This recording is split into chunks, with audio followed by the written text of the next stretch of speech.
Greetings YouTube, welcome back to my library. So today, as you can see, we have the HP Lovecraft Tales of Horror volume. I picked this up at Barnes & Noble's about a year or two ago. I can't remember exactly when, and I don't really remember the price. But this is a really awesome book, and I am a huge fan of HP Lovecraft in general. I haven't read all of his stuff. In fact, I bought this to read it. It's got a little bit of wear and stuff, but I've read some of this. As you can see, it is gilded. The bottom is fine, but as you can see along the side here, it's a little damaged, but the top is for the most part fine as well. Has a ribboned bookmark, and I'm not sure if it's sewn. I wouldn't be surprised if it's not real sewn, like sewing, but either way, this is a really awesome hardback edition. You can see these got some ribbing here along the binding, but beautiful artwork. It shimmers with the light. Got some cool little designs, like the elder gods or whatever. And yeah, so I don't know if this is every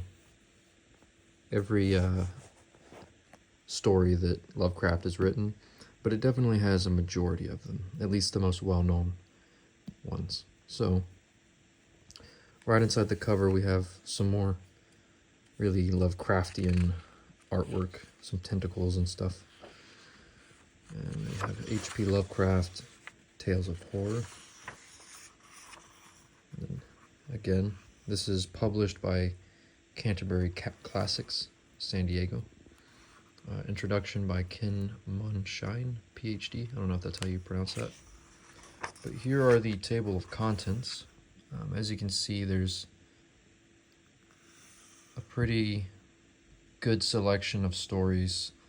Some of the more well-known ones, such as let's see, Herbert West, Dagon, Call of Cthulhu,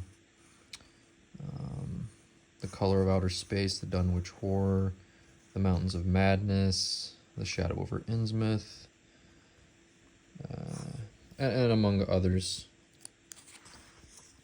Nice photograph of Lovecraft.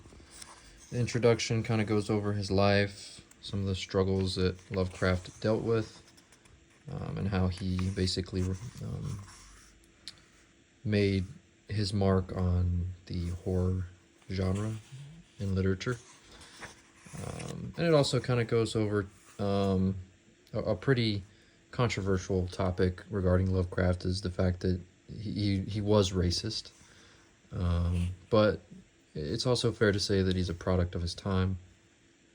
And he was a direct product of the effects of xenophobia and the fear of immigration at the time in the early 20th century. But the politics of Lovecraft's beliefs aside, he definitely contributed a lot to literature as far as horror goes. But here we go. The very first story, we have Dagon. The print is quite appealing to look at. The lettering is fairly large. The margins are pretty nice. It's pleasing to the eye. Like, it looks like a very comfortable book to read. Now, I have read Dagon. I can't remember if there's any illustrations in this book or not. Statement of Randolph Carter. Pretty sure I read that one. I think I've read all the way up to where this bookmark is. So let's just see. I think I just finished Herbert West, I think. Yeah, I just finished Herbert West, and I was reading The Lurking Fear.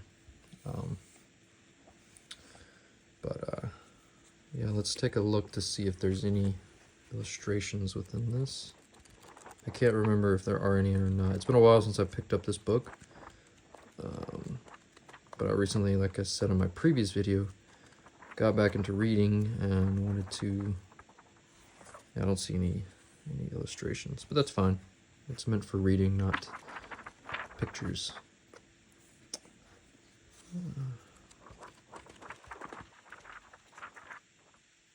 Yeah, so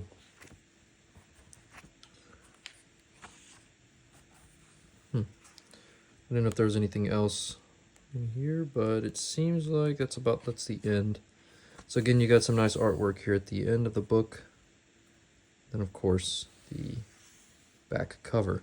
I don't know if this is real leather or not. The texture is nice. It has like the creases in it that leather has. I don't know if you can see that in the video, but